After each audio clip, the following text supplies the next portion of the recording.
Hello everybody, my name is Daulton Nelson, and today I'd like to give my thoughts on a game I just beat. That game being Jet Set Radio for the PC. Jet Set Radio is a 3D platformer developed by Smilebit and published by Sega. Jet Set Radio. Where to begin with this game? I believe I've talked about my love for the sequel of this game, Jet Set Radio Future.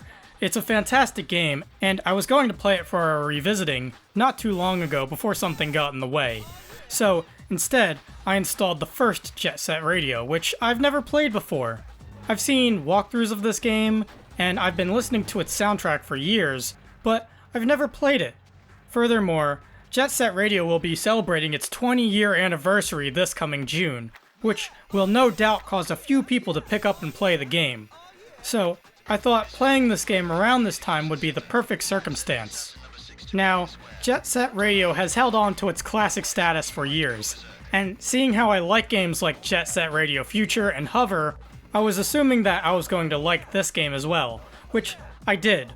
So, rather than evaluating this game from a fresh perspective as someone who would be playing this game for the first time, instead, I'm approaching this review with a series of questions. In what areas does Jet Set Radio hold up? What areas have aged? Is this game worth playing today? And why? And let's start with the parts of Jet Set Radio that have aged gracefully. For one, the look of the game still holds up surprisingly well. While the models definitely look jaggy and textures definitely look flat, Jet Set Radio's cartoony cell shading is still beautiful to this day. And part of that has to do with how stylishly everything is presented. Everything in the game, from the characters to the environments, are all very much inspired and had thought put into them. The settings the player visits are all based off of real-world locations, in Japan and America. Each have notable landmarks that help the player establish where they are in these condensed spaces. And all of the settings here use 3D technology and level design extremely well. All directions are accounted for, and every moment of this game seems to take verticality into account. There's also plenty of obstacles, hidden paths, and alternate routes, which essentially bakes level memorization and mastery right into the core gameplay. It's fantastic level design, especially given the mechanics and concept. Speaking of which, the concept and story of the game is about a group of roller skating street gangs fighting amongst each other in graffiti-based turf wars. While the very fascist, anti-creativity Rokkaku Government and its police force try to catch these kids and stop their activities by any means necessary, even going as far as to send attack helicopters after them. As the game goes on, secret organizations, supernatural phenomena, and futuristic technology all get thrown into the mix for a story that is equal parts fun and epic. It's a great backdrop to drive the game forward, with themes that are relevant and apply to today's society. This tale is surrounded and almost narrated by the zany yet charismatic DJ Professor K, as he runs his underground independent radio station Jet Set Radio. Between the levels of the game, the DJ gives a play-by-play on the ongoing events, letting players in on juicy secrets and inside scoops. But this radio station isn't just incorporated between gameplay segments. In fact, this entity is an integral part to the game's sound. While playing through the game, a wide array of eclectic music tracks will cycle through each other like a DJ set. There are many styles of music that make up Jet Set Radio's soundtrack, from rock to electronic music. A good part of the soundtrack is a compilation of songs from different artists, such as Guitar Vader, Mixmaster Mike, Rob Zombie remixes, David Soul, and Idle Taxi. Of course, however, the artist that steals the show and provides the majority of tracks here is Hideki Naganuma. My favorite video game composer, and one of my favorite artists, Naganuma's fusion of big beat, EDM, funk, hip-hop, and soul makes for some of the most iconic music tracks in video game history. If you haven't heard his stuff, this soundtrack is a fantastic starting point. Suffice it to say, I really enjoyed the soundtrack. As I said for the intro, I've been listening to it for years. It's one of the biggest takeaways I've gotten from this game, even if I haven't played it until now. Which brings us to the gameplay of Jet Set Radio.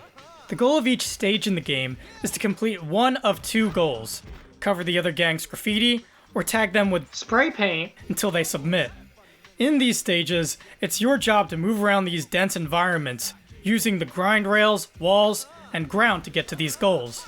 the movement of Jet Set Radio is what sets it apart from other 3D platformers, as in a game like Mario, you can expect a more tactile feel to the character you're controlling. In Jet Set Radio, however, this isn't necessarily the case. The controls are definitely responsive, yet the movement is fed through more momentum and speed-based systems that drive the character forward. Case in point, there is a dedicated speed up button that's used to help the player dash to gain speed. You can then use this new speed to jump further, grind longer, and ride faster. Consequently, you won't stop on a dime either. You'll find that this isn't a game for the impatient. Navigating the game's environments require practice and a margin for error. The developers know this, as the time limits on each stage are very lenient for beginners, and higher scores are given to those who perform well. Paths to get to places are also pretty clear, and a map is supplied in the menus of the game to help you even further. Once you do start getting the hang of things, you'll find that the simple act of moving and successfully getting from place to place is really a reward in itself. It's super gratifying to pull off all of these cool moves and maneuvers.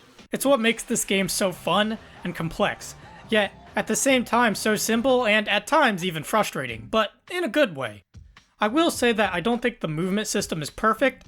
Things get a little weird on slopes, and collision detection isn't as finely tuned as one might expect from something a little more modern. There will also be times when the camera will try to adjust to the environment around you, and thus will find itself angling in weird places that hinder gameplay. It's safe to say that as you continue to play through Jet Set Radio, the progress already feels really good with the skill of your movement getting better. Although, this isn't the only way the game grows. As you go through the missions, the levels you're required to go through get more complicated, and more of the level starts to become available. It's a very natural feeling rise in difficulty. Sometimes between missions, you'll be challenged by a rival skater, who will put you through either a race or a skill test. If you succeed, that skater joins your gang, and as the game goes on, your gang will become bigger and bigger, and each of these skaters have their own attributes you can play around with to find a playstyle that suits you. There's also the scores you get at the end of each level. The higher point score you get, the better word ranking you receive. This creates a nice goal to aspire to when you complete the game and go back to missions to get even higher scores. There's also the graffiti souls you can collect, which allow you to switch up the type of graffiti your gang will spray in missions. You can access these in your home base, the garage. In the same place, you can also make your own graffiti, and really tailor the style of your gang to your pleasure. Now, there's a certain aspect of the graffiti spraying where I think this game either starts to show its age, or a design decision that just doesn't work well. There's actually two things I don't like about it. First, I'd like to point out that your character doesn't just get to start spraying graffiti willy-nilly. Instead, you have to go around and collect paint cans, which is genius. They're laid out in the level in a similar way to the coins in a Mario game. What I don't like is when you press the button to spray, that same button is mapped to the camera reset function, where the camera will angle behind the character's back. This becomes a problem when you slightly miss your mark while moving, or when you're trying to tag a rival's back, and repeatedly pressing the button makes the screen slightly freak out. Another thing I really didn't like with the graffiti spraying is following the arrows as you paint the larger tags. If you fail these, you lose a spray can, and break a score chain. These seem to be either really lenient or really stringent. It was very inconsistent. Furthermore, each character has their own arrow pattern you have to follow, so using a different character meant learning a whole new pattern, which was awkward. I also felt that the inability to change control bindings hurts this game a little, especially on PC where players will use a plethora of different control schemes. I have a PS4 controller I use, and thus had to go through a third-party application to get everything just right. There were also little quirks that brought the experience of Jet Set Radio down just a little, like some of the police forces being a little too aggressive with things like the helicopters, tear gas, and machine guns. In tandem with that, it seemed that collecting health cans to heal your character would make it so that those items would not respawn for the duration of the mission length, which added frustrating challenge that didn't need to be there. It also seemed like anytime the game had voiceover, voice lines would be cut off and the subtitles would progress a little too fast. Possibly a problem with translating the game from Japanese to English, but the annoyance still stands. And so, I've answered two of my questions. Jet Set Radio's style, gameplay, and sound still hold up extremely well, while weird slope detection, graffiti mechanics, and aggressive police lower the quality of the experience. Thus, the next question presents itself. Is Jet Set Radio worth playing today? I think so. I think Jet Set Radio still plays like a breath of fresh air, a defiant platformer that carves its own path. It's fun, funky, and fantastic. It's not flawless though.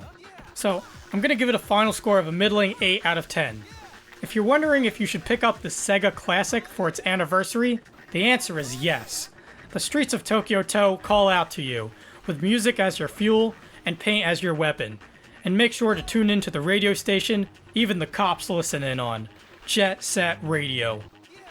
That concludes my review of Jet Set Radio. If you like my reviews, you can like, comment, or subscribe. I also have social media links down in the description below, as well as a link to my online portfolio, where you can see video game design works that I have done, as well as a link to my Backloggd profile, where you can see my scores. And with that out of the way, please make sure to have a nice day.